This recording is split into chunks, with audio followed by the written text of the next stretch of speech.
Recording किसी ने start किए हैं क्या? No sir. नहीं सर। चलो ठीक, मैंने रिकॉर्डिंग स्टार्ट कर दिए हैं, आप लोग बाद में भी देख सकते हैं। चलिए, पेज दिख रहा है क्या आप लोगों को? Yes sir. चलिए ठीक, यस सर। थोड़ा सा ध्यान दीजिएगा, अच्छा टॉपिक है। और देखिए, पहले तो हम प्रीवियस लेक्चर में क्या बताए थे उस पर बात कर लेते हैं और उसी के अकॉर्डिंग हम आगे कंटिन्यू करेंगे। तो देखिए, हम लोगों ने पिछले लेक्चर में हम लोग डबल इंटीग्रल की बात कर रहे थे और ट्रिपल इंटीग्रल की बात कर रहे थे, और उसी के अकॉर्डिंग हम देखिए, आपका जो टॉपिक जो था वो डबल एंड ट्रिपल इंटीग्रल था, डबल एंड ट्रिपल इंटीग्रल।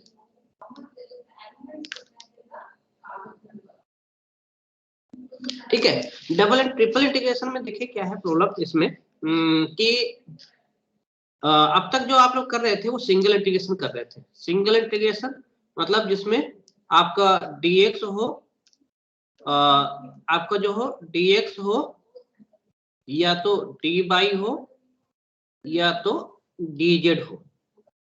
ये क्वेश्चन आप लोग करते आ रहे थे। तो इसमें क्या था कि ये जो है किसको शो करता है, तो variation in line on the axis. मतलब क्या होता है कि एक्सिस पे कोई भी जो लाइन है उसके वेरिएशन को शो करता है। तो मतलब ये हुआ, सिंपल सा कॉन्सेप्ट ये है कि अगर ये dx हो या फिर dy हो या फिर dz हो या फिर dz हो, तो जब dz हो जाएगा तो क्या हो जाएगा, इसमें आपका लिमिट कहाँ पे लेना है, तो एक्सिस पे लिमिट लेना है। अगर dx रहेगा तो x एक्सिस में होगा, dy होगा तो y एक्सिस होगा, dz रहेगा तो z एक्सिस होगा। सिमिलरली अगर हम बात करें डबल इंटीग्रेशन की, तो डबल इंटीग्रेशन का मतलब ही हो गया कि दो बार इंटीग्रेट होगा। जब दो बार इंटीग्रेट होगा इसका मतलब यहाँ पे दो वेरिएबल होंगे, तो dx dy या dy dz या dz dx। ठीक है, अब देखिए इसमें क्या है कि ये किसको शो करता है, तो ये जो है एरिया को शो करता है या फिर कहें रीजन को शो करता है। ये क्या करता है, एरिया या फिर रीजन को शो करता है। ये क्या हो गया, एरिया या फिर रीजन को शो करता है। ठीक है, अब एरिया और रीजन कहां पे होगा, तो किससे होगा, तो बाउंडेड बाय कर्व होगा, बाउंडेड बाय कर्व। और क्या होगा, किस पे होगा, प्लेन पे होगा, ऑन द प्लेन। अगर इसका मतलब ये हो गया कि अगर dx dy है, इसका मतलब x y प्लेन होगा, dy dz है तो yz प्लेन होगा, yz प्लेन होगा, और dz है तो यहाँ पे zx प्लेन होगा, zx प्लेन होगा। ठीक है, तो अब सबसे पहले तो अगर हमको लिमिट लेना है, तो लिमिट लेना है तो कहां पे लेंगे, रीजन में लेंगे। कौन से रीजन में, जो आपका जो कर्व से बॉन्डेड हो गया है, और उस प्लेन में लेंगे।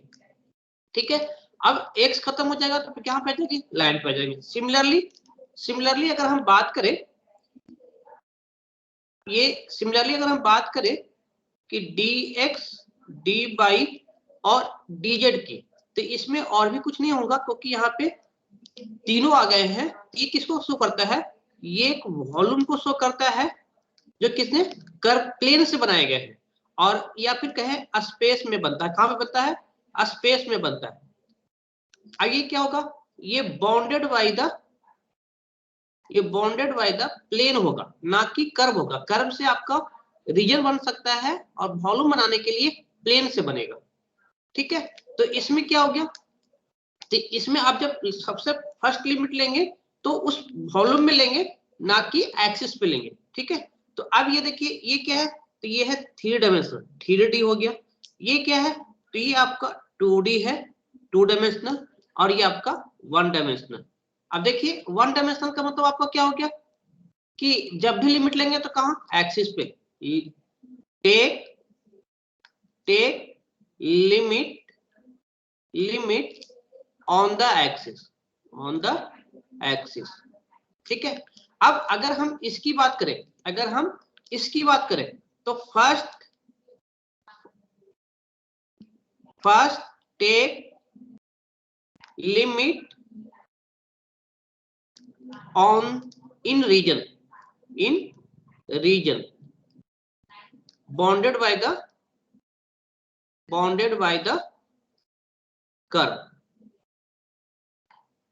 ठीक है, अब सब इसमें सिंपल कुछ नहीं करना है, आपको रीजन में लिमिट लेना है।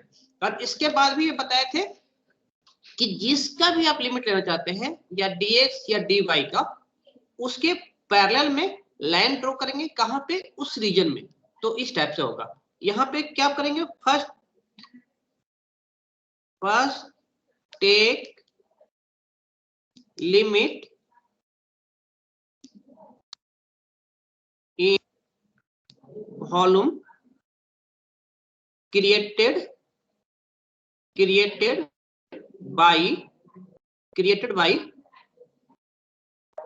by plane. सही है क्या? यहां तक किसी को दिक्कत है?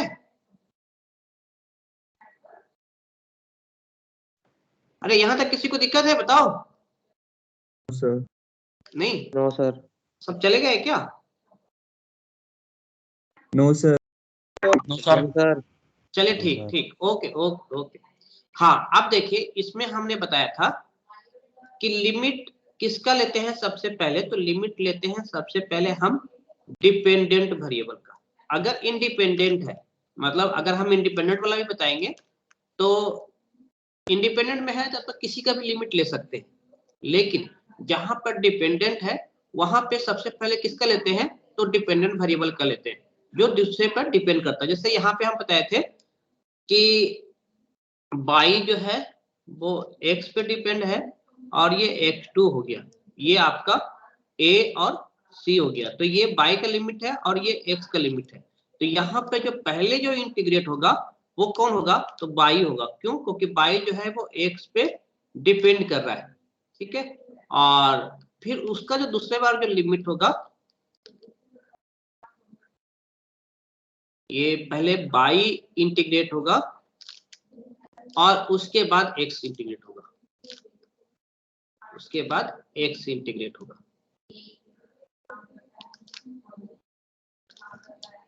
ठीक है, तो यहाँ पे कभी भी ये चीज, यहाँ पे जो थोड़ा ध्यान देने वाली बात है वो क्या है कि ये कभी भी ये जो ऑर्डर जो लिखा हुआ है dx dy, इसका मतलब कभी भी ये मीनिंग मत निकाल लेना कि dx पहले इंटीग्रेट होगा और dy। ऐसा क्यों नहीं है? क्योंकि यहाँ पे साइक्लिक ऑर्डर को फॉलो करते हैं। इसका मतलब ये हुआ कि जनरली जो लिखते हैं x के बाद y लिखते हैं, इसलिए यहाँ पे dx dy लिखा हुआ है। इसका मीनिंग नहीं है ये कि इसका मीनिंग ये नहीं है कि dx पहले इंटीग्रेट होगा और dy बाद में। ये डिपेंड करता है किस पे? ये डिपेंड करता है इस पे। ठीक है, सिमिलरली पोलर फॉर्म में ये कितने थे? ये सारे कार्टेशियन में थे, कार्टेशियन। अब हम पोलर फॉर्म की बात करें, तो पोलर फॉर्म में आप जानते हैं कि जो वेरिएबल जो होता है वो क्या होता है, r और थीटा होते हैं। क्या होते हैं? r और थीटा होते हैं। तो देखिए, अब यहां पर भी क्या होगा, ये हो गया x, ये हो गया y, और देखिए अब हम कर्व बना रहे जा रहे हैं। देखिए ये हो गया ये, और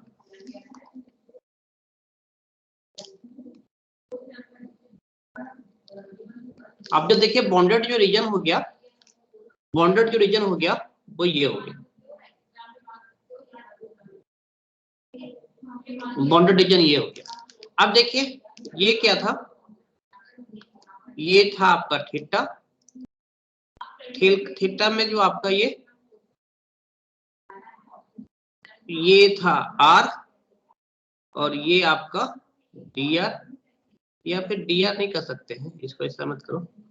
ये हो गया, तो ये हो गया थीटा 1, ये हो गया पूरा थीटा 2, ये हो गया r, और ये जो पूरा जो है ये किसको कहते हैं r2। अब देखिए इसमें बिल्कुल स्मॉल डिवीजन बनेगा। अब ये देखिए ये स्मॉल डिवीजन बना, तो ये स्मॉल डिवीजन बनेगा। तो अगर ये स्मॉल डिवीजन बनेगा इसका मतलब जैसे क्या बना रहे हैं यहाँ पे, ये और ये, तो ये हो गया और ये हो गया, ठीक है। अब ये जो है ये तो dr है और ये आपका d थीटा है। तो आप कोई बता सकता है कि एरिया क्या होगा, एरिया क्या होगा इस एलिमेंट का, एलिमेंट का एरिया क्या होगा बताओ आप। dr d theta. dr d theta, चलिए ठीक। कोई बता सकते हैं कि ये सही बता रहे हैं क्या या गलत बता रहे हैं? सही है सर। सही है, चलिए ठीक, बहुत अच्छा। थीटा को कभी लेंथ से मल्टीप्लाई करते हैं क्या? No sir. तो फिर कैसे सही हो गया? ओ सर वो तो सर वो है ना, क्या होगा? सर वो इमाम हुसैन सर।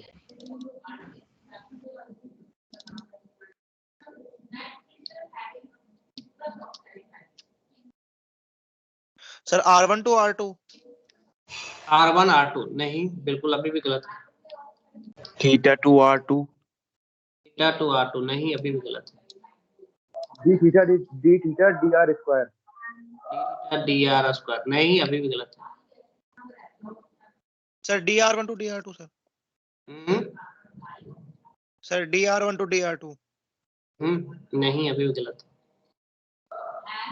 सर थीटा को लेंथ में कन्वर्ट कर देंगे। बिल्कुल, आप थोड़ा सही पे आए आप लोग। सर लेंथ अपॉन रेडियस होता है ना थीटा। हाँ बिल्कुल बिल्कुल, आप सही है। आप लोग इस पेज को थोड़ा सही कर ले।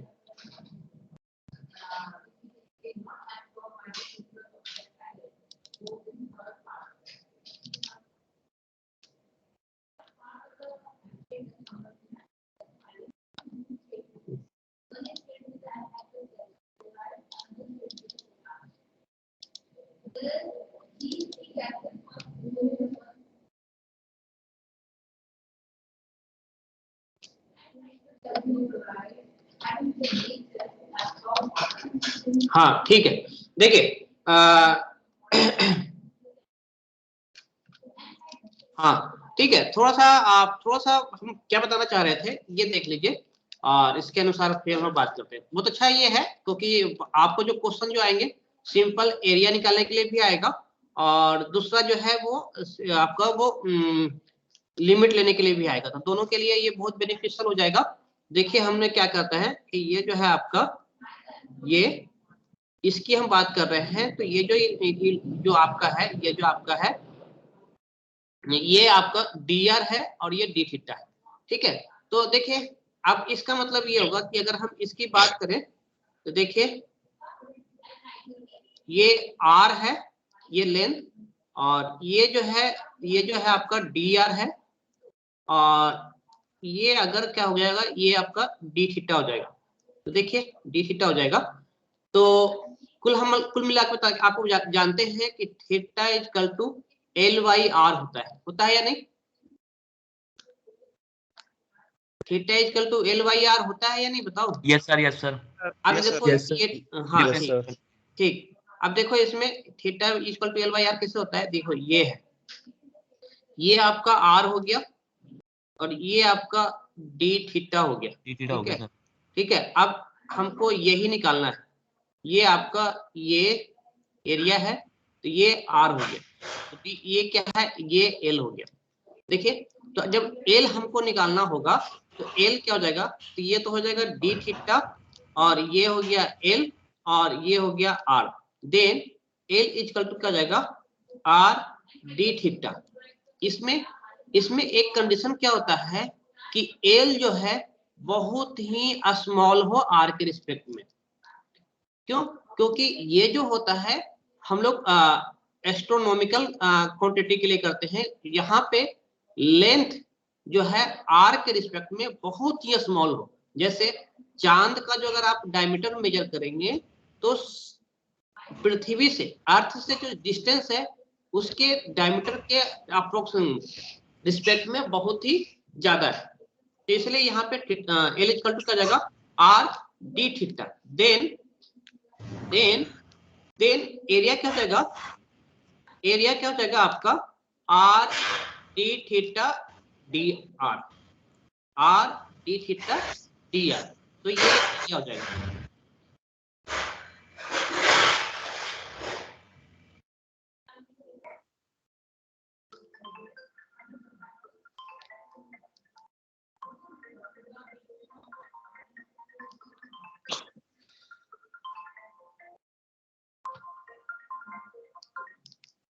ठीक है क्या, ठीक है, तो ये एरिया ये समझ में आएगा क्या, एरिया जो होगा वो are d theta d are हो जाएगा।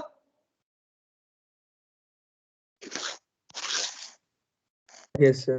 ठीक है, अब देखो पोलर फॉर्म का एक पोलर फॉर्म का मतलब क्या होता है, देखो ये किससे बना हुआ है, पोल से बना हुआ है। अब पोल का मतलब क्या होता है, सेंटर। अब यहाँ पे सेंटर क्या हुआ, ये आपका सेंटर है, ये आपका सेंटर है, ठीक है। या फिर पोल हो गया, पोल का मतलब सेंटर का मतलब क्या हो गया, ओरिजिन। सेंटर का मतलब ओरिजिन का मतलब ये हो गया कि सारा जो मेजरमेंट होगा इस ओरिजिन पे ही होगा। ये किससे होगा, ओरिजिन से होगा। मतलब अगर हम आर का लिमिट ले रहे हैं तो आर का जो लिमिट लेंगे वो भी ओरिजिन से ही मेजर करेंगे, और थीटा का जब लिमिट लेंगे, तो ये किससे करेंगे, ये एक्सिस से करेंगे। ये किससे, इनिशियल लाइन से करेंगे, इसके इनिशियल लाइन से करेंगे कि थीटा किस टाइप से आपका इंक्रीज कर रहा है या डिक्रीज कर रहा है। तो आर किससे करेंगे, तो ओरिजिन से मेजरमेंट करेंगे, और थीटा किससे करेंगे, इनिशियल लाइन से। इनिशियल लाइन क्या हुआ, एक्स एक्सिस, ठीक है। अब देखिए मान लेते हैं सपोज करो कि आपको लिमिट लेना है। अब हमने दे दिया कि यहाँ पे आर और थीटा का फंक्शन है, ये आर डी थीटा और ये डी आर है। देन अगर हम मेजरमेंट करेंगे तो आर जो है वो थीटा पे अगर डिपेंड करेगा तो हम ये लोग क्या कर सकते हैं कि F1 थीटा होगा और ये F2 थीटा होगा, और उसके अनुसार थीटा क्या हो जाएगा, थीटा आपका यहाँ पे मान सकते हैं कि ये थीटा1 है और ये आपका थीटा2। तो यहाँ पर भी लिमिट लेने का कंसेप्ट वही रहेगा, पहले डिपेंडेंट वेरिएबल का लेंगे और उसके बाद इंडिपेंडेंट का लेंगे।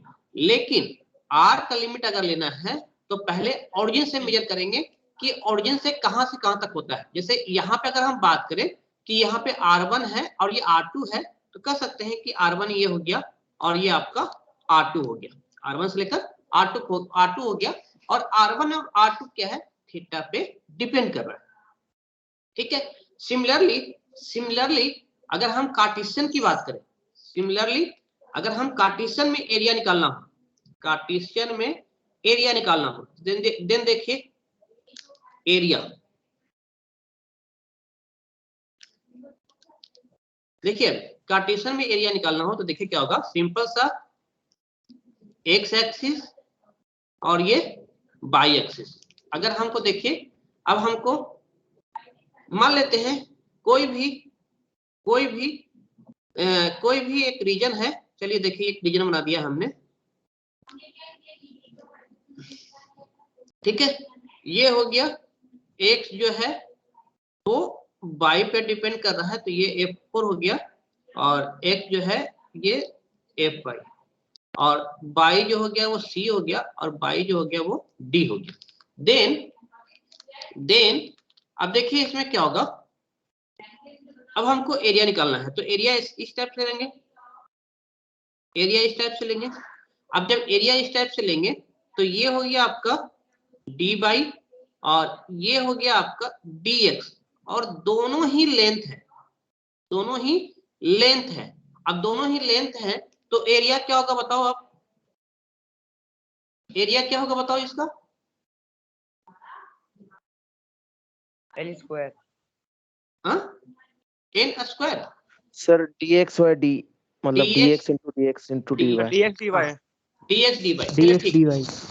चलिए ठीक, बहुत अच्छे, dx dy, तो सिंपल जब एरिया निकालना हो तो अगर हम कहें कि अगर होल रीजन का एरिया क्या होगा, तो सिर्फ अगर एरिया निकालना हो देन क्या कर देंगे, dx dy कर देंगे और लिमिट ले लेंगे। अगर लिमिट आप किसका लेंगे, पहले डिपेंडेंट वेरिएबल का, डिपेंडेंट वेरिएबल का किससे लेंगे, मतलब हम फिर से वही फॉलो करेंगे कि पैरेलल में लाइन ड्रॉ करेंगे। देखिए बाय x जो है वो y पे डिपेंड कर रहा है, तो पैरेलल में लाइन ड्रॉ करेंगे। देखिए ये एलिमेंट तो हमने काफी बड़े मान लिए हैं, लेकिन आप छोटा मानिएगा। देखिए हमने आपको सिंपल सा एक एलिमेंट मान लिए और इधर भी देखिए हमने एक लिमिट लेने के लिए सिखा रहे हैं आपको। तो देखिए कल भी बताए थे इसका, तो जो x जो है वो y पे डिपेंड कर रहा है, तो पहले हम x का लिमिट लेंगे, तो x ये हो जाएगा f3 बाई और f4 बाई, जब x खत्म हो जाएगा। हाँ बताओ सर। आयुष की माइक आपने म्यूट कर दी क्या सर? वो ऑन नहीं कर पा रहा है। अरे आयुष की माइक म्यूट कर दिया क्योंकि वो फर्जी में कुछ कर रहा था और आवाज आ रही थी। ओके सर, वही इसको डाउट था सर, इसीलिए। हाँ तो मैं ऑन कर दूंगा थोड़ा देर में, वो अपना वो चलिए ठीक। अब देखिए इसमें y जो है वो क्या हो जाएगा, c से लेकर d तक हो जाएगा। देखिए आपका ये यहाँ पे y जो है इक्वल टू c है और यहाँ पे y इक्वल टू d है। तो अगर सिर्फ और सिर्फ एरिया निकालना हो तो dx dy हो जाएगा, उसके अनुसार लिमिट हो जाएगा। पोलर में भी सिंपल यही करना है कि अगर एरिया निकालना हो तो सिंपल आपका क्या जाएगा, r d थीटा dr और फिर यहाँ पे r1 का लिमिट और ये r2 का लिमिट, थीटा1 का और ये थीटा2 का। होपफुल है कि आपको समझ में आ गया होगा।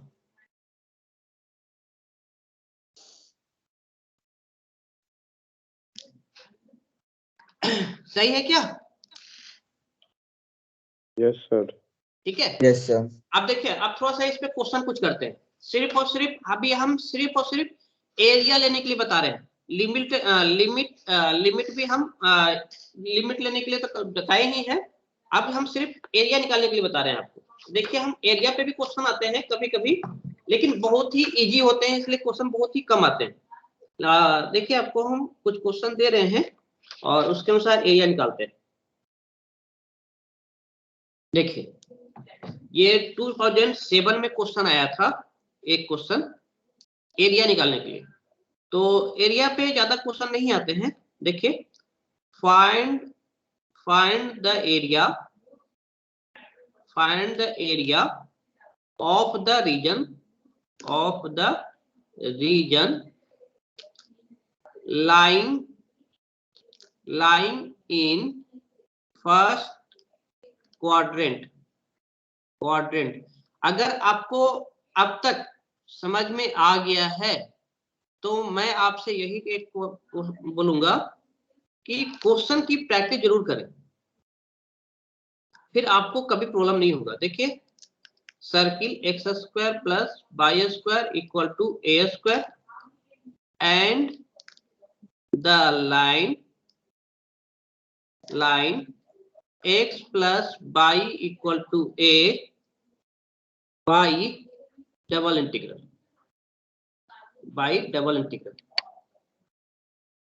देखो सिंपल सा इसने कह दिया है कि डबल इंटीग्रल से एरिया निकालना है।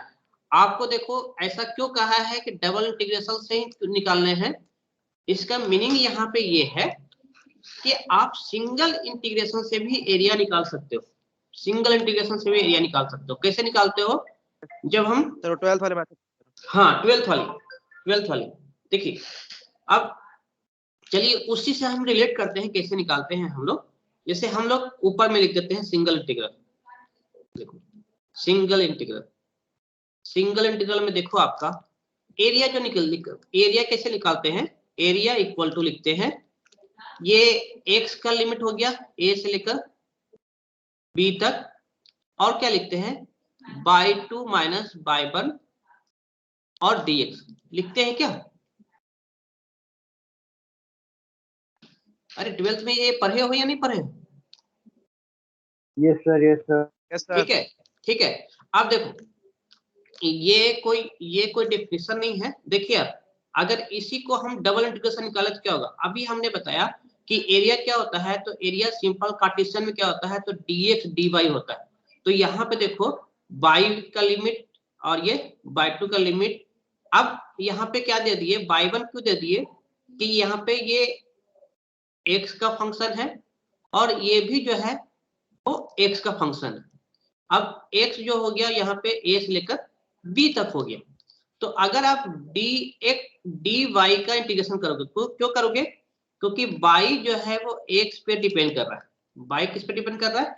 x पे डिपेंड कर रहा है। जब y x पे डिपेंड कर रहा है इसका मतलब y पहले इंटीग्रेट होगा। तो जब हम dy को इंटीग्रेट करेंगे तो क्या हो जाएगा y। अब ये क्या हो जाएगा f1x और ये हो गया f2x और फिर क्या हो जाएगा dx x equal to a और ये y। तो क्या हो जाएगा f2x और ये f1x और ये हो गया dx। तो ये क्या हो जाएगा x इक्वल टू a और ये b। इसी को ऐसे भी लिख सकते हैं कि y2 माइनस y1 और dx और ये हो गया x इक्वल टू a और x इक्वल टू b। ये हो गया। समझ में आया क्या? तो ये देखो ये सिंगल इंटीग्रेशन से है और ये डबल इंटीग्रेशन से, दोनों का मीनिंग ही सेम है, इसमें कोई गलती नहीं है। लेकिन यहाँ पे क्वेश्चन आपका कह दिया है कि डबल इंटीग्रेशन से करना है तो डबल इंटीग्रेशन से ही करना होगा। अगर आप सिंगल इंटीग्रेशन से करते हैं तो आपका जो काउंट नहीं होगा और नंबर आपका 0 मिलेगा। समझ में आया क्या? समझ में आया या नहीं है? Yes, sir. ठीक है। अब देखिए इसमें देखिए अब इसमें कुछ जो कर्व जो दिया हुआ है उससे हम लोग कर्व बनाते हैं। तो ये देखिए आपका कर्व जो दिया हुआ है कह रहा है कि find the area of the region lying in first quadrant. सिर्फ ये देखिए फर्स्ट क्वाड्रेंट कर रहा है। तो फर्स्ट क्वाड्रेंट का मतलब आप जानते हैं कि क्वाड्रेंट जो होते हैं वो 4 होते हैं, फर्स्ट सेकेंड थर्ड और ये फोर्थ। ये एक्स एक्सिस हो गया, ये वाई एक्सिस हो गया। यहाँ पे सब सारे पॉजिटिव होंगे, ये होगा निगेटिव पॉजिटिव निगेटिव और निगेटिव और ये हो जाएगा आपका पॉजिटिव निगेटिव। ठीक है। अब ये हो गया, इसका मतलब फर्स्ट क्वाड्रेंट का मतलब ऑल पॉजिटिव। अब देखिए सर्किल, इसका मतलब देखिए सर्किल बना दिए। तो यहाँ पे देखिए एक सर्किल बना दीजिए। अब देखिए एक सर्किल बना दिया हमने, ये हो गया। ये क्या हो गया x square plus y square और इक्वल टू ए स्क्वायर। ये देखिए फर्स्ट क्वाड्रेंट में कहा है तो हमने सिर्फ और सिर्फ फर्स्ट का बनाया है, सेकेंड थर्ड और फोर्थ का नहीं बनाया। दूसरा क्या कर रहा है, दूसरा कह रहा है कि x plus Y equal to A, X plus Y equal to A. X plus Y equal to A का मतलब ये हो गया एक लाइन होगा, एक लाइन होगा और जो x और y एक्सिस को a पे काटता होगा। ये देखिए x plus Y equal to A. देखिए अगर इसको अगर पॉइंट निकालना है तो सिंपल सा x 0 पुट कीजिए तो y इक्वल टू ए आएगा और अगर हम y 0 पुट करेंगे तो x बराबर a आएगा। इसका मतलब ये जो पॉइंट होगा वो आपका a 0 होगा, ये जो पॉइंट होंगे ये होगा आपका 0 और a होगा। ठीक है। ये आपका रेडियस जो है इसका देखिए आपका x square plus y square equal to a square है। तो इसका जो रेडियस है वो आपका a है। देन ये इस पॉइंट पे इंटरसेक्ट करेंगे। इसका मतलब बताओ कि बाउंडेड कर्व कौन सा होगा, बाउंडेड कर्व कौन सा होगा?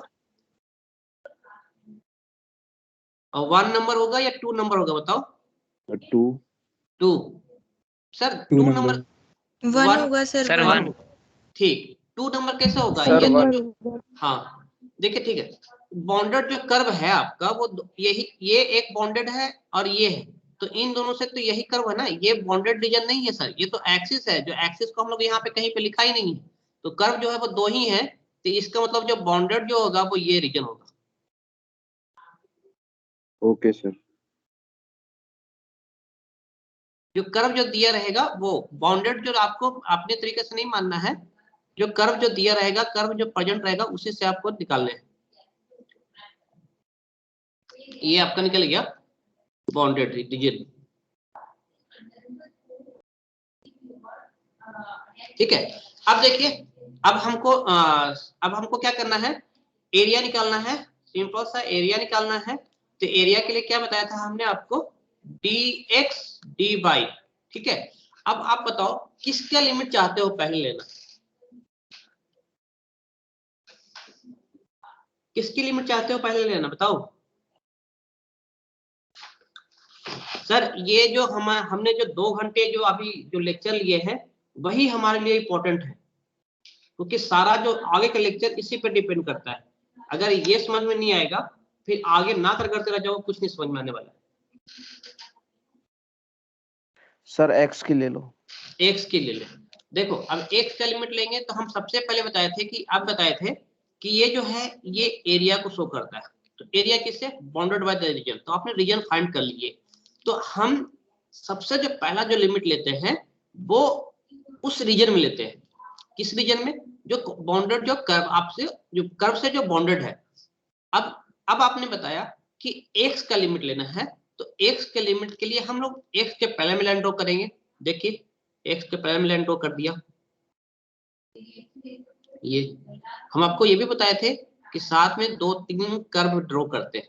क्यों करते हैं, क्योंकि देख लेते हैं कि कर्व कहीं चेंज तो नहीं कर रहा है ये। ठीक है, तो हमने ये देखा, पहला लाइन ड्रॉ कर दिया।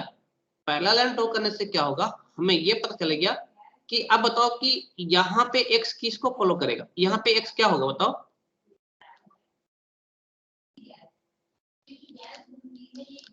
बताइए जल्दी से सर। a माइनस वाई, चलिए ठीक। और इसके अलावा भी किसी के पास है क्या?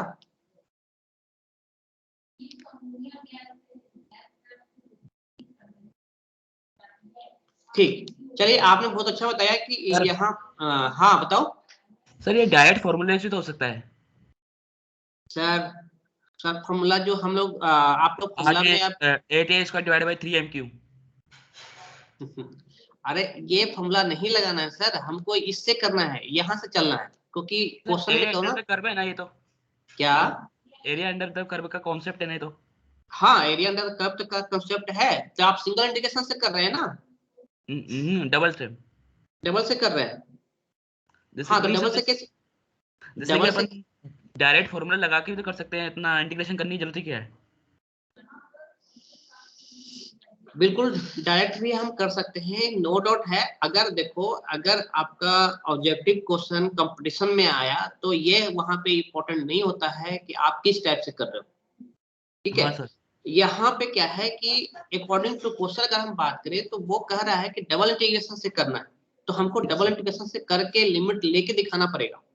ठीक है, और क्योंकि यहाँ पे मेन इंपॉर्टेंट क्या है कि छोटे छोटे क्वेश्चन से हमको लिमिट लेने के लिए सिखाना है, क्योंकि हमारा जो मोटिव है वो ये सिंपल ये यहाँ तक लिमिट नहीं रहेगा, आगे भी कंटिन्यू करेंगे। तो जब तक इसमें तो स्ट्रिप लग जाएगी सर, एक हॉरिजॉन्टल और एक वर्टिकल स्ट्रिप, उससे उसके लिए भी होगा ना सर। हाँ हाँ बिल्कुल बिल्कुल हो जाएगा, दोनों से बनेगा, हम दोनों से बना के दिखाते हैं आपको। हाँ दोनों से बनेगा, हम दोनों से बना के दिखा रहे हैं आपको। तो हम आपने पहले कहा कि x का लिमिट लेना है, तो देखिए हम x का लिमिट ले रहे हैं, तो यहाँ पर जो x है उस लाइन को फॉलो करेगा, तो x इक्वल टू हो जाएगा आपका a माइनस बाई। ठीक है, अब यहाँ पे क्या हो जाएगा, यहाँ पर भी देखो x क्या हो जाएगा कि under root a square minus y square. देखो अब ये देखो प्लस भी होगा और माइनस भी होगा, प्लस भी होगा और माइनस भी होगा। अब इसीलिए आपको बता रहे थे यहाँ पे प्लस भी होगा और माइनस भी होगा। कैसे, देखो क्योंकि x है तो माइनस भी होगा और प्लस भी होगा, लेकिन यहाँ पे प्लस लेंगे। क्यों, क्योंकि ये क्वाड्रेंट उन्होंने कहा है क्वेश्चन में कि फर्स्ट क्वाड्रेंट है। अगर ये फर्स्ट क्वाड्रेंट मतलब सिर्फ और सिर्फ ऑल पॉजिटिव होता है। क्या होता है, ऑल पॉजिटिव। इसका मतलब ये निगेटिव वाला टर्म नहीं आएगा। अगर यही कर्व इस साइड में भी बनता, इस साइड में भी बनता, तो निगेटिव यहाँ पे लेते। तो अब आगे हम क्वेश्चन लेके दिखाएंगे आपको कि निगेटिव भी कब लेते। तो यहाँ पे देखो ये क्या हो जाएगा,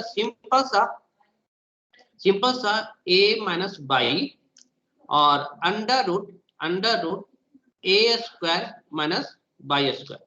अब देखिए ये आपने किसका लिमिट लिया था, x का लिमिट लिया था, तो हम मान के चलते हैं कि x को आपने कैलकुलेट कर दिया, तो क्या बच गया, सिर्फ और सिर्फ बाई बच गया। अब बाई बच गया, इसका मतलब क्या हो, कहाँ पे लिमिट लेंगे बताओ कोई, बाई का लिमिट कहाँ पे लेंगे बताइए तो। 0 to a। 0 to a, क्यों कैसे हो गया 0 to a? क्योंकि सर पर्टिकुलर स्ट्रिप से देखेंगे सर, अपन लिमिट लेफ्ट टू राइट लेते हैं ना सर। हाँ बिल्कुल आप सही कर रहे हैं। हम आपको पूछ रहे हैं कि 0 to a ही क्यों लिया आपने? क्योंकि सर ओरिजिन पॉइंट 0 है और एक सर, सेक्शन ये- होगा a अपन का। सर ये जो छोटा छोटा डिफरेंशिएशन लेंगे इसकी हाईएस्ट लेंथ ही है। देखो हाँ चलिए आप लोग अपने सही बता रहे हैं, ऐसा गलत नहीं है। देखिए इसमें हम क्यों बता रहे हैं, क्या बताना चाह रहे थे कि अब जब ये dx dy हो गया, इसका मतलब ये किसको शो कर रहा है, तो variation in line on axis को शो कर रहा है। मतलब बाई एक्सिस कहां से कहां तक वेरी कर रहा है, तो बाई एक्सिस कहां से कहां तक वेरी कर रहा है, तो यहां से लेकर यहां तक वेरी कर रहा है, तो यहां से लेकर यहां तक वेरी कर रहा है। इसका मतलब देखिए जो बाई जो हो जाएगा वो 0 से लेकर a हो जाएगा। सिर्फ हम ये बताना चाहते हैं, अभी आप बिल्कुल सही बता रहे हैं कि a इक्वल टू 0 से लेकर a हो जाएगा बाई। कि अब ये सिंपल बता रहे हैं कि dy हो गया, तो dy का मतलब होता है कि एक्सिस में वेरिएशन।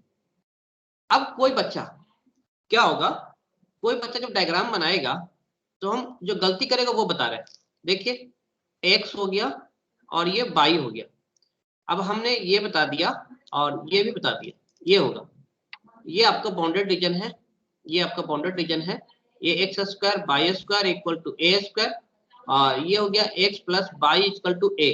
लिमिट लेना है x plus y dx dy, limit लेना है तो x इक्वल टू ये हो गया 0 से लेकर a, 0 से लेकर a, ठीक है। तो x का लिमिट ये 0 से लेकर a, x कहां से कहां तक वेरी कर रहा है, तो यहां से लेकर यहां तक वेरी कर रहा है, तो ये हो गया 0 और ये हो गया a। बाई कहां से कहां तक जा रहा है, तो 0 से लेकर a, ये हो गया लिमिट। ये सही लिमिट है क्या बताओ? नो सर, नहीं है ना। अगर आप इसकी मैं आगे बताऊंगा कि ये किसके कौन सा, ये जो लिमिट है वो पूरे के लिए है, इसके लिए, यस सर। ठीक है। अब जबकि ये तो बीच में है ही नहीं, तो ये गलत है। तो ये हम आगे बताएंगे कि कैसे होता है। अभी तो ये इतना तक, यहाँ तक किसी को दिक्कत है तो बताओ इसमें। सर ये y का लिमिट एक बार फिर से बता दो ना। हाँ बाई का लिमिट फिर से बता, ठीक है।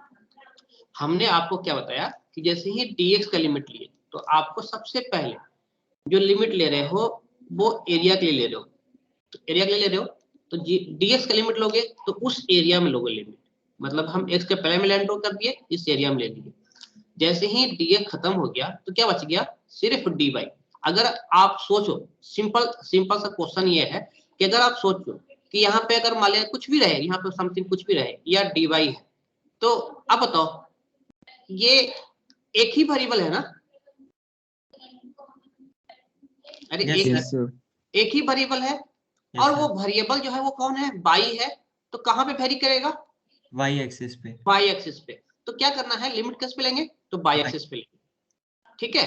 अब देखो सेम क्वेश्चन को हम दूसरे तरीके से कर रहे हैं, सेम क्वेश्चन को देखो दूसरे तरीके से कर रहे हैं।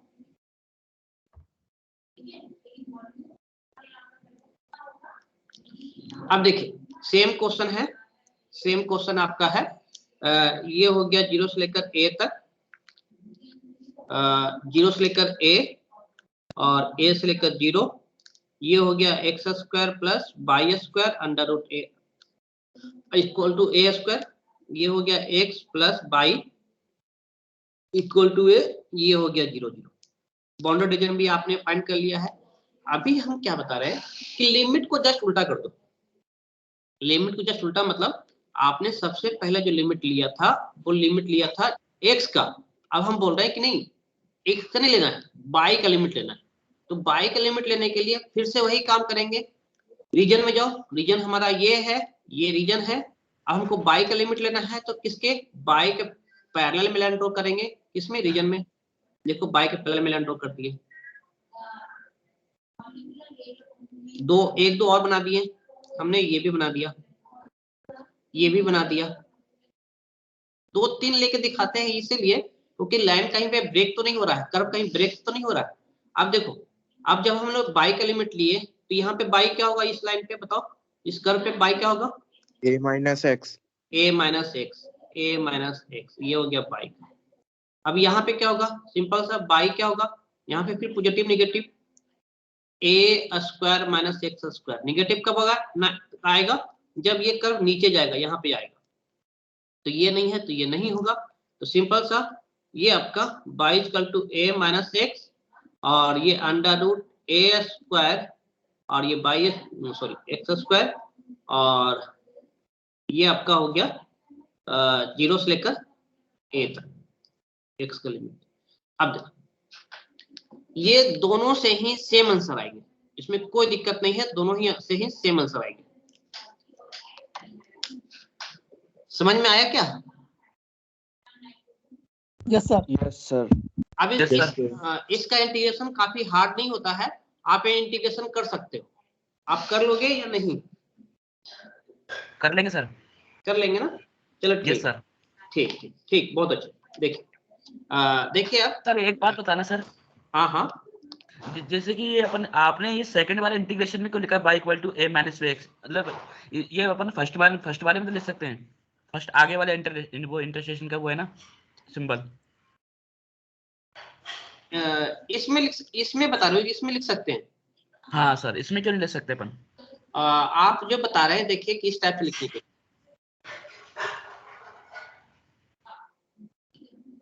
अंडर रूट ए square minus X square yes sir, और एक्स 0 to a, ऐसे क्यों नहीं लिख सकते सर? देखो सबसे पहले तो ये है कि सबसे पहले उसको लिखते हैं जो डिपेंड करता है।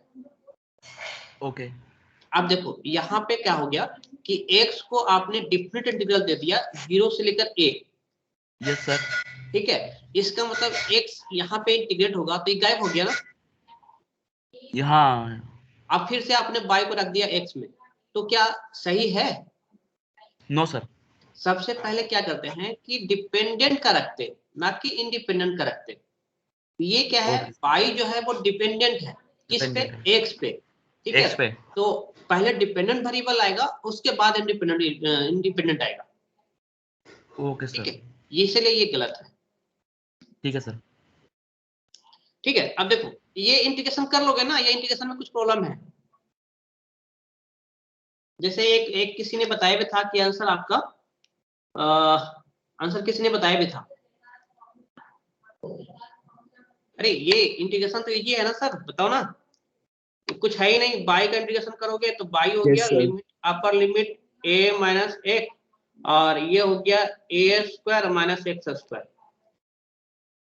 मैं बिल्कुल सही बोल रहा हूँ, यहाँ तक अगर आपने 2 घंटे के क्लास आपने अटेंड किए हैं और समझ में आ गया है तो आगे कोई भी लेक्चर में प्रॉब्लम नहीं होने वाला है, क्योंकि हम हर दिन यही चीज रिपीट करने वाले हैं। लेकिन प्रॉब्लम ये है कि 10 लेक्चर के बाद भी आपको लिमिट लेने के लिए पूछा जाएगा तो आप 0 ही रहेंगे। क्यों? क्योंकि आप तो लोग ध्यान नहीं देते हैं और प्रैक्टिस नहीं करते। चलिए इसका लिमिट कर लीजिएगा, फिर हम दूसरा क्वेश्चन पे बात आते हैं। जहां पे लगेगा कि क्वेश्चन टफ आ रहा है वहां पे इंटीग्रेशन खुद भी कर देंगे सारा, ऐसा नहीं है कि हम छोड़ देंगे आपको। देखिए आपका ये है find the area bounded by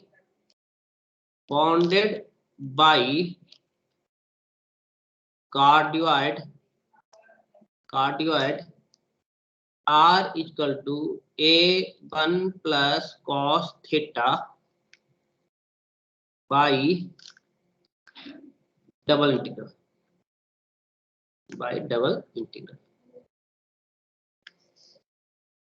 ठीक है। अब देखिए ये क्वेश्चन बहुत ही सिंपल दिख रहा है, लेकिन इसमें सबसे पहले तो ये कि कार्डियोइड क्या होता है, दूसरा पोलर फॉर्म का कर्व कैसे बनता है। तो ज्यादा हम यहाँ पे कर्व टेस्टिंग नहीं बता रहे हैं, हम आपको सिंपल सा कॉन्सेप्ट बता रहे हैं कि आपको कैसे आप लोग को कर्व निकाल सकते हैं।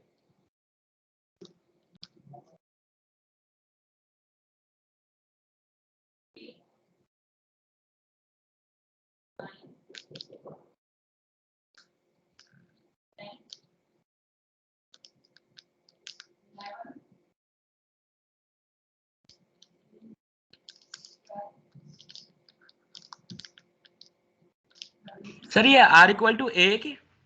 हाँ ए है बिल्कुल। Okay sir.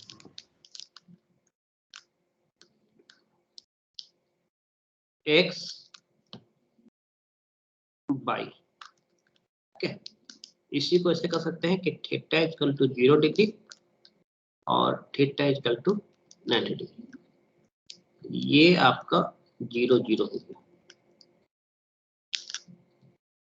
कार्डियोइड देखिए सिंपल सा, कुछ नहीं करना है इसमें, सिंपल सा इसमें कुछ नहीं करना है। r equal to a1 plus cos theta. अब देखिए इसमें ज्यादा हम आपको नहीं बता रहे हैं,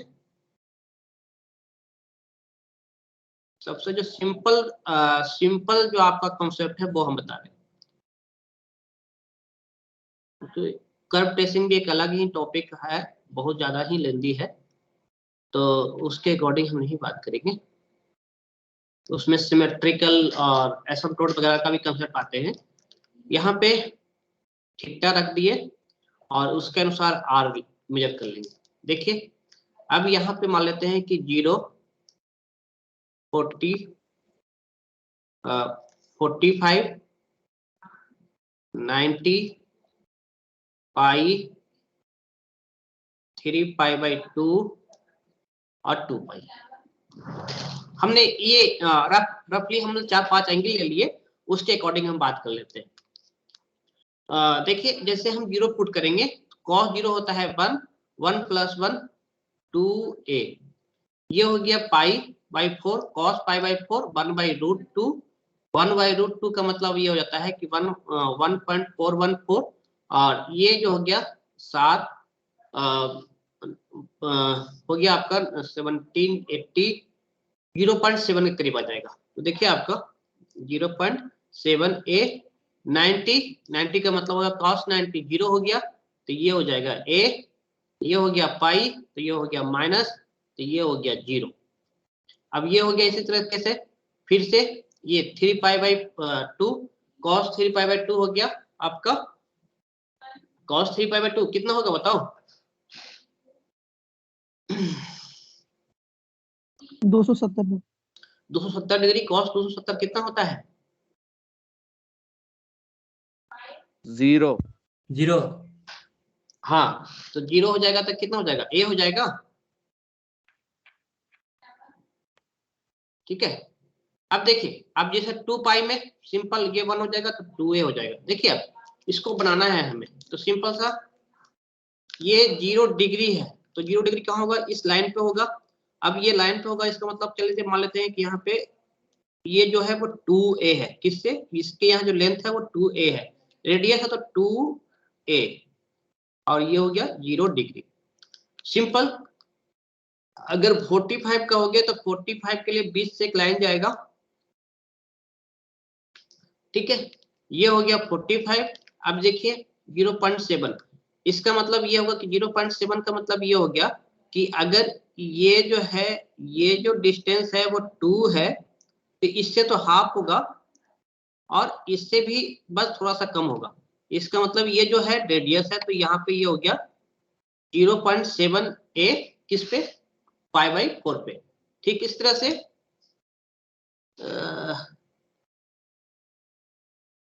1/π/4 cos π/4 क्या थी? cos π/4 क्या होता है बताएंगे कोई? 1.7 ही होगा ना वो। 1.7 ही होगा। Yes sir. अरे ठीक है 1.7 होगा, बिल्कुल सही कर रहे हैं, 1.7 ही होगा। ये 1 सम नहीं किए, ये भी तो सम होगा ना। अरे ये हो गया, देखो cos 45 जो होता है वो आपका 1/√2 हो गया, और ये हो गया 0.7, और ये 1 भी तो ऐड होगा। तो ये जो है आपका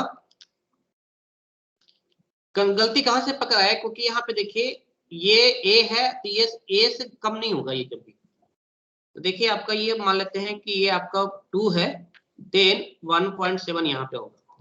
फिर मान लेते हैं कि देखिए π/4 पे क्या है, a है, तो π/4 पे हम मान लेते हैं कि आपका ये पाई पे कितना है, तो 0 है। देखिए पाई पे कितना हो गया, ये आपका 0 हो गया। ठीक है, अब देखिए आप ये देख सकते हैं कि कंटिन्यूअस ये डिक्रीज कर रहा है, कंटिन्यूअस ये डिक्रीज कर रहा है, और फिर ये आपका फिर जो है आपका इंक्रीज किया, ये इंक्रीज किया, और ये आपका डिक्रीज किया, यहाँ पे सब डिक्रीज कर रहा है। तो ये आपका देखिए ये भी आपका फिर आपका ये इसका मतलब ये है जो कर्व कैसे बनेगा, इस टाइप से। अब अच्छा एक बार ये कहेगा, ऐसा नहीं हुआ कि 90 पे अगर a है तो पाई पे 0 तो होगा तो एकदम 0 हो जाएगा, ऐसा नहीं होगा, धीरे धीरे इंक्रीज ये 0 होगा। तो सिमिलरली यहाँ पर भी कर्व जो बनेगा वो क्या बनेगा, वो इस टाइप का बनेगा। सही है? Yes sir. ठीक है, अब देखो, अब हमको ये हमने कंप्लीट कार्डियोइड बना लिया है। इसी तरह से लैमिनिस्केंट होता है, और भी बहुत सारे कर्व होते हैं। तो हम जैसे जैसे कर्व आता जाएगा उसको सब हम बनाते भी चले जाएंगे। अभी तो हम कार्डियोइड के लिए एरिया फाइंड कर लेते हैं। तो अब देखिए ये क्या है, हमें क्या निकालना है, एरिया निकालना है। तो एरिया निकालना है, तो देखिए एरिया बराबर पोलर फॉर्म में क्या बताए थे, कोई बता सकते हैं?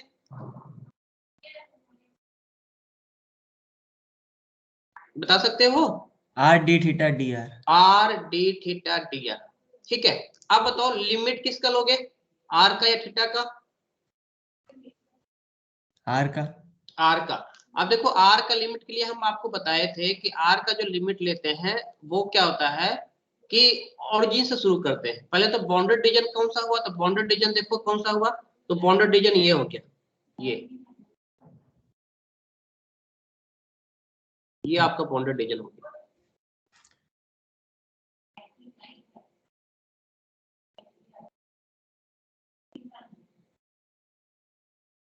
चलिए खत्म करते हैं आपका, चलिए ये बाउंडेड रीजन हो गया। चलिए आपको मिलते हैं 4th लेक्चर में, और 4th लेक्चर में इसके बाद बताएंगे हम। सही है? Yes sir. ठीक है, यस अटेंडेंस भी हम उसी टाइम ले लेंगे, और कोई अगर 4th लेक्चर में प्रेजेंट नहीं रहेगा तो बता दो। 4th लेक्चर में कोई अगर नहीं प्रेजेंट रहेगा या उस समय कहीं बिजी रहेंगे तो वो अभी बता दीजिए, हम उनका अटेंडेंस अभी लगा देंगे। नहीं तो आप लोग अगर कोई क्वेश्चन है तो पूछिए, नहीं तो आप अभी लीव कर सकते हैं।